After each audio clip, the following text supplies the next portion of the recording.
sommes avec Olivier Descamps, directeur général d'IAD. Bonjour Olivier, merci d'être avec nous.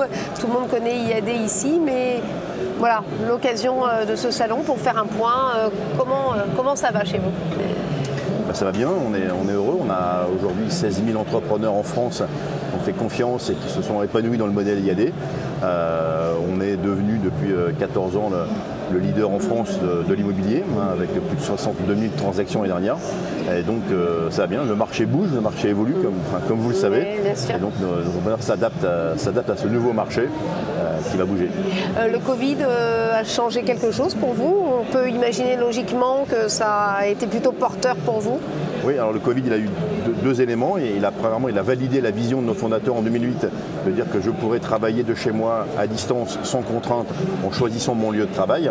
Et il a accéléré notre développement, puisqu'aujourd'hui, le télétravail, le fait de reprendre quelque part le pouvoir sur sa vie, sur son temps, aujourd'hui, ça tente beaucoup de Français qui ont décidé de devenir entrepreneurs, de se mettre à leur propre compte chez IAD. Rappelez-nous quelles sont les conditions, on est agent, entre guillemets, enfin indépendant, on veut rentrer chez vous, comment ça se passe concrètement?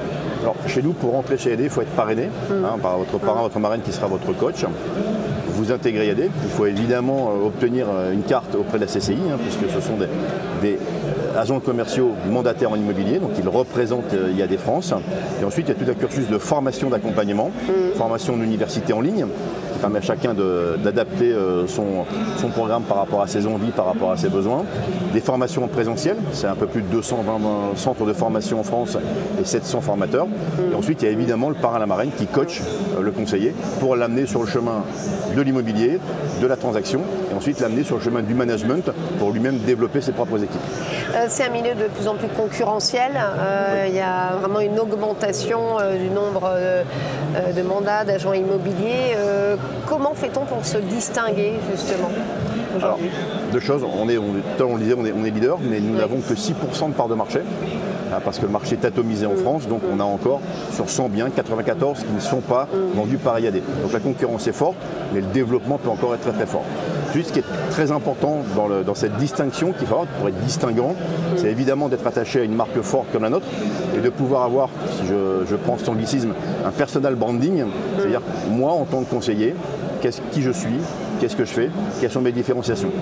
Et on sait que nous, la reconnaissance forte de nos clients, c'est l'accompagnement et la proximité. C'est-à-dire que nos conseillers vivent, habitent dans le secteur, dans le quartier, dans le village où ils travaillent. Et donc, c'est la connexion de proximité avec leurs clients qui fait la différence. La rémunération, comment ça se passe? Elle est double. Elle est d'abord liée à la transaction, où là, on reverse 69% de nos honoraires.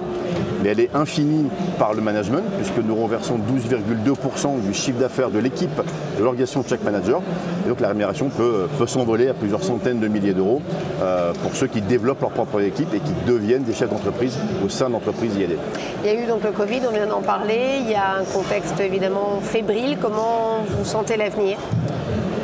2021 avait été l'année record en termes de transactions. 2022 sera la deuxième meilleure année. Donc le marché bouge, les transactions sont en régression, mais le volume sera très élevé puisqu'on sera encore autour du 1 80 000, 1 100 000 transactions. Ce qui est en train de se passer, c'est qu'aujourd'hui, on a des acquéreurs qui ont des difficultés à être finançables. Et donc, le temps de transformation entre un mandat et un compromis prend plus de temps. Certains clients s'y reprennent à 2 ou 3 fois avant d'avoir un crédit. Et on a, dans certains bassins, des vendeurs qui sont encore un peu gourmands sur le prix, puisqu'ils se basent sur des prix un peu anciens. Donc, on a un marché qui va se rééquilibrer, qui va redescendre autour des 950 000, 1 million de transactions, donc qui restera haut, puisqu'on était il y a 5, 6, 7 ans, autour des 850 000 transactions. Merci beaucoup, merci Olivier. Avec plaisir, merci.